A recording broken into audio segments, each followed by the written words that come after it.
சின்ன ஏழை குடும்பத்தை சேர்ந்தவர். இவர் ரோட்ல ஆரஞ்சு பழங்களை வித்துக்கிட்டு வருவாரு. ஒரு நாள் இவர் வழக்கம் போல ஆரஞ்சு பழங்களை கூடையில எடுத்துக்கிட்டு விற்கிறதுக்காக ரோட்டோரம் போய் வியாபாரம் செஞ்சுக்கிட்டு இருக்காரு. அந்த நேரம் அங்க ரெண்டு பொண்ணுங்க வியாபாரத்தை பண்றதுக்காக பெரியவரே ஆரஞ்சு பழம் கொடுங்க அப்படின்னு சொல்லிட்டு இங்கிலீஷ்ல கேட்டிருக்காங்க. அப்போ ஹரிகலா கஜப்பா, எனக்கு தெரியல நீங்க என்ன சொல்றீங்கன்னு, எனக்கு கர்நாடகா லாங்குவேஜ்ல சொல்லுங்க, கன்னடா லாங்குவேஜ்ல நீங்க பேசுங்க அப்படின்னு சொல்லிட்டு அவர் சொல்றாரு. ஆனா அதுக்கு அந்த பொண்ணுங்க மறுபடியும் இங்கிலீஷ்ல தான் பேசுறாங்க. எங்களுக்கு ஆரஞ்சு பழத்தை கொடுங்க அப்படின்னு சொல்லிட்டு. இருந்தாலும் எனக்கு ஒன்றும் புரியலன்னு சொல்லிட்டு அவர் எவ்வளவோ சொல்றாரு. சரி, இவருக்கு புரியல, நம்ம என்ன சொல்லி ஆக போகுது அப்படின்னு சொல்லிட்டு அவங்க கையில ரெண்டு பழத்தை எடுத்துட்டு இது எவ்வளவு பைசா அப்படின்னு சொல்லிட்டு சைகை காமிச்சு அதுக்கான பைசாவையும் கொடுத்துட்டு அங்கிருந்து போறாங்க. அப்போ ஒரு நிமிஷம் ஹரிகலா கஜபாவுக்கு தான் ஒரு படிக்காதவன் அப்படின்றத நினைச்சு வருத்தப்படுறாரு. என்னடா அது, நம்ம படிக்காததால இவ்வளவு பெரிய அடிமுட்டாள்தனமா நம்ம இருந்துகிட்டு இருக்கோமே, என்ன பண்றது அப்படின்னு சொல்லி யோசிக்கிறாரு. நமக்கு வயசாயிடுச்சு, நம்மளுடைய குழந்தைங்களாம் பெருசால் ஆயிட்டாங்க, பெரியாள் ஆயிட்டாங்க, நம்ம இனி வேற பிள்ளைங்களை படிக்க வைக்கிறதுக்கு தான் முயற்சி பண்ணுமே தவிர நம்ம வயசுக்கு இனி படிப்பு செட் ஆகாது அப்படின்னு சொல்லி அவர் ஒரு முடிவு எடுக்கிறாரு.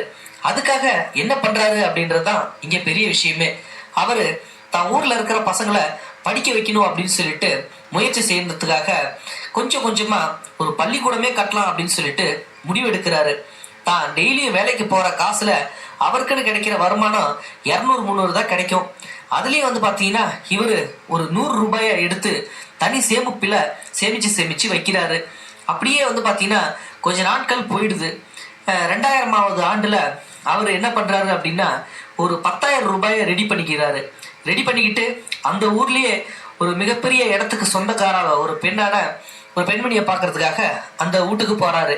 போய் எனக்கு இந்த மாதிரி உங்களுடைய நிலம் வேணும், தயவு செஞ்சு அதை கொடுங்க, அதில் நான் பள்ளிக்கூடம் கட்ட போகிறேன், அதில் நிறைய பிள்ளைங்க படிக்கணும், நான் தான் படிக்காமல் விட்டுட்டேன், மற்ற பிள்ளைங்க எங்கள் ஊர் பிள்ளைங்களாவது படித்து நல்ல பேர் வாங்கட்டும் அப்படின்னு சொல்லிட்டு அவர் அந்த அம்மா கிட்ட சொல்கிறாரு.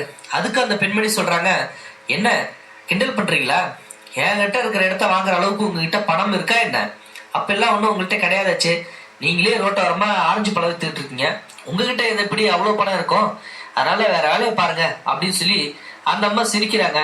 அடுத்த நிமிஷமே உங்களுடைய விலையை எவ்வளோன்னு சொல்லி சொல்லுங்க, என்னால் முடிஞ்சா தரேன் அப்படின்னு சொல்லி அவர் சொல்றாரு.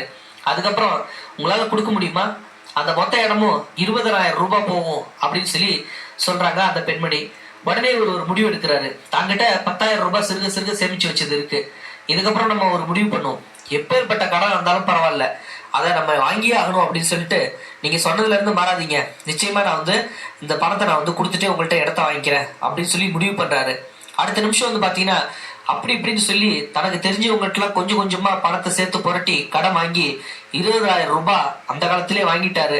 ஸோ அப்போ பாத்தீங்கன்னா அந்த பெண்மணி சரி இவர் புரட்டிட்டாரு அப்படின்னு சொல்லிட்டு நல்ல விஷயத்துக்கு தானே கேட்கிறாருன்னு சொல்லிட்டு அவரை கொஞ்சம் ஆச்சரியமாவும் பார்த்தாங்க.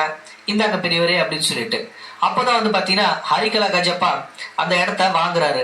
சின்னதா ஒரு குட்டியான குடிசை பள்ளிக்கூடம் ஒன்ன அங்க கட்டுறாரு, ஓட்டு வீடு தான். அப்போ பாத்தீங்கன்னா அந்த பிள்ளைங்க அங்க படிக்கிறதுக்கு வருவாங்களா அப்படின்ற மாதிரி அவருக்கு ஒரு யோசனை. இருந்தாலும் பரவாயில்ல அப்படின்னு சொல்லிட்டு ஒரே ஒரு மாணவி அந்த ஊர்ல அந்த பள்ளிக்கூடத்துக்கு அங்க வராங்க.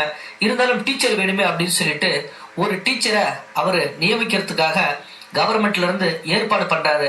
அவருக்கு அந்த நேரம் கவர்மெண்ட்டும் சப்போர்ட் பண்ணுது, ஒரு டீச்சரை அவருடைய பள்ளிக்கூடத்துக்கு அனுப்புறாங்க. அந்த நேரம் அந்த மாணவி அங்க படிச்சுக்கிட்டு இருக்கிறாங்க. இதுக்கப்புறம் டெவலப் ஆகுமா அப்படின்ற அவருக்கு ஒரு சந்தேகம் இருந்துச்சு.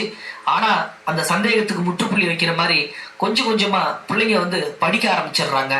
அதுக்கப்புறமா பாத்தீங்கன்னா அந்த ஸ்கூல்ல 350 பிள்ளைங்க படிக்கிறாங்க. அப்புறம் ஹரிகலா கஜப்பா ஒரு முடிவு எடுக்கிறாரு, 350 பிள்ளைங்களுக்கு ஒரே ஒரு டீச்சர்னா கண்டிப்பா அது கட்டுப்படி ஆகாது, இனி நம்ம அடுத்த முயற்சி எடுப்போம் அப்படின்னு சொல்லிட்டு மேலும் ஒரு 2 டீச்சரை அங்க நியமிக்கிறாரு. அதுக்கப்புறமா பாத்தீங்கன்னா அந்த பிள்ளைங்க நல்லாவே படிக்க ஆரம்பிச்சிடுச்சு, இவருக்கு நல்ல பேரும் கிடைக்க ஆரம்பிக்குது. அப்புறம் தான் பாத்தீங்கன்னா ஒரு தனி ஆளு, அதுவும் ஆரஞ்சு பழத்தை ரோட்ல வித்துட்டு இருக்கிற ஆளு ஒரு பள்ளிக்கூடத்தையே கட்டியிருக்காரு அப்படின்ற விஷயம் இங்க ஊர் முழுக்க பரவ ஆரம்பிக்குது. அதுலயும் 350 மாணவர்கள் படிக்கிறாங்க அப்படின்னு சொல்லிட்டு பரவ ஆரம்பிச்ச அடுத்த நிமிஷமே அந்த ஊர்ல இருக்கிற கர்நாடகா டுடே அந்த நியூஸ் பேப்பர்காரரு அங்க வராரு. அங்க வந்து அவரை பேட்டி எடுக்கிறதுக்காக அவருடைய லொகேஷனுக்கே போகணும் அப்படின்னு சொல்லிட்டு முடிவு எடுக்கிறாரு. அந்த ரிப்போர்ட்டர் நேரா அங்க ரோட்டோரத்துல போறாரு. அப்ப இவரு ஆரஞ்சு பழத்தை கூவி கூவி வித்துட்டு இருக்காரு. ஒரு பக்கம் பள்ளிக்கூடம் நடந்துகிட்டு இருந்தாலும் இன்னொரு பக்கம் நம்ம தொழிலை விடக்கூடாதுன்னு சொல்லி அந்த தொழிலையும் செஞ்சுக்கிட்டே இருக்காரு. அவரை பார்த்த அடுத்த நிமிஷமே இந்த ரிப்போர்ட்டருக்கு அவ்வளவு பெரிய அதிர்ச்சி. இவ்வளவு பெரிய பள்ளிக்கூடத்தை கட்டிட்டு இப்படி அசால்ட்டா இருக்கிறாரு அப்படின்னு சொல்லிட்டு, சரி நம்ம அடுத்து பேட்டி எடுப்போம் அப்படின்னு சொல்லிட்டு அவரை பேட்டி எடுத்து ஒரே ஒரு பள்ளிக்கூடம் 350 மாணவர்கள் நல்ல சாதனை அப்படின்னு சொல்லிட்டு ஒரு தலைப்புல பத்திரிகையை வெளியிடுறாரு. அதை பார்த்த மற்ற பத்திரிகைக்காரங்களும் நம்ம இவரை மேற்கொண்டு ஊக்கப்படுத்துவோம், இவர் இன்னும் பெரிய பெரிய பள்ளிக்கூடத்தெல்லாம் கட்டட்டும் அப்படின்னு சொல்லிட்டு மற்ற பத்திரிகைக்காரங்களும் அவரை வந்து பேட்டி எடுக்கிறாங்க. இப்படியே வந்து பாத்தீங்கன்னா அவரும் ஒரு நல்ல பெரிய பள்ளிக்கூடமா அந்த ஊர்ல கட்டிடுறாரு. அதுக்கப்புறமா வந்து பாத்தீங்கன்னா அவருடைய பேரு எல்லா இடத்துலயும் பரவ ஆரம்பிச்சிருச்சு. அப்புறம் 2012ஆம் ஆண்டு அவருக்கு பிபிசில இருந்தே வந்து பாத்தீங்கன்னா எப்படியாவது நம்ம அவரை பேட்டி எடுக்கணும்னு சொல்லிட்டு அங்கிருந்து வராங்க. பிபிசி அவரை பத்தின ரிப்போர்ட்டை கலெக்ட் பண்ணி அவரை ஒரு ஆர்டிக்கலாவே புத்தகமாவே வெளியிடுறாங்க. அதுக்கப்புறம் தான் இவர் நாடு முழுக்கவே ரொம்ப பிரபலமாயிடுறாரு. ஒரு சாதாரண ஆரஞ்சு பழத்தை கூடையில வித்துக்கிட்டு இருக்கிற இவரு இன்னைக்கு ஒரு பள்ளிக்கூடத்தையே கட்டி அதுல நிறைய மாணவர்கள் படிச்சு முன்னேறாங்க அப்படின்ற ஒரு செய்தி பிபிசிலே வெளியில வந்ததால ஜனாதிபதி அவர்களுக்கு இந்த தகவல் போய் சேருது. யார் அவரை நான் பார்த்தே ஆகணும் அப்படின்னு சொல்லிட்டு ஜனாதிபதி அலுவலகத்துல இருந்து அவருக்கு போன் வருது.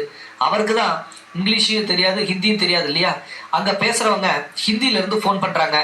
அப்புறம் வந்து பாத்தீங்கன்னா அது எதுவும் தெரியாம இவரு அவங்க அங்கிருந்து சொல்ற காதுல வாங்கவே இல்லை. உங்களுக்கு நீங்க சிறந்த ஒரு செயலை செஞ்சிருக்கீங்க, உங்களுக்கு பத்மஸ்ரீ விருது கொடுக்கறதுக்காக ஜனாதிபதி அவர்கள் வந்து உங்களை கூப்பிட்டுருக்காங்க, நீங்க வாங்க அப்படின்னு சொல்லி சொல்றாங்க.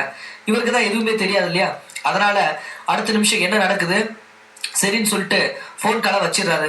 நாங்க இருந்து போன் வந்த உடனே வீட்டுல போய் சொல்றாரு, டெல்லியில இருந்து யாரோ போன் பண்ற மாதிரி சொன்னாங்க, டெல்லின்னு சொன்னாங்க, அது மட்டும் காதுல இருந்துச்சு, அப்புறம் எல்லாம் ஹிந்தியில பேசுறாங்க, எனக்கு ஒன்றும் புரியல அப்படின்றாங்க.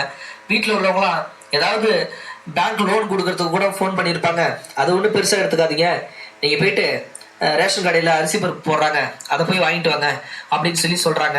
அப்புறம் அவரும் நேராக ரேஷன் கடைக்கு போய் அரிசி பருப்பு வாங்குறதுக்காக அங்கே போகிறாரு. அந்த நேரம் பார்த்து ஹரிகலா கஜப்பாவுக்கு அங்கே ஜனாதிபதி அலுவலகத்திலேருந்தே ஃபோன் வந்திருக்கு, அவருக்கு பத்மஸ்ரீ விருது கொடுக்க போகிறாங்க அப்படின்ற செய்தியும் தெரிஞ்ச உடனே அந்த ஊர்ல இருந்த கமிஷனர் ஆபீஸ்ல இருந்து எல்லா போலீஸ் ஸ்டேஷன் அரசு அலுவலகங்களுக்கும் இந்த தகவல் ஃபேக்ஸா போகுது. அப்புறம் கமிஷனரே நேரா வந்து அவர் இருக்கிற இடத்துக்கு தேடி வராரு, வீட்டுக்கு போறாரு. இங்க ஹரிகலா கஜப்பான்றவர் யாருன்னு சொல்லி கேட்கிறாரு. அவரு ரேஷன் கடைக்கு வரைக்கும் போயிருக்காரு, ரேஷன் கடையில பொருள் வாங்கறதுக்காக அப்படின்னு சொல்லி கமிஷனர்கிட்ட சொல்றாங்க அவங்க குடும்பத்தை சேர்ந்தவங்க.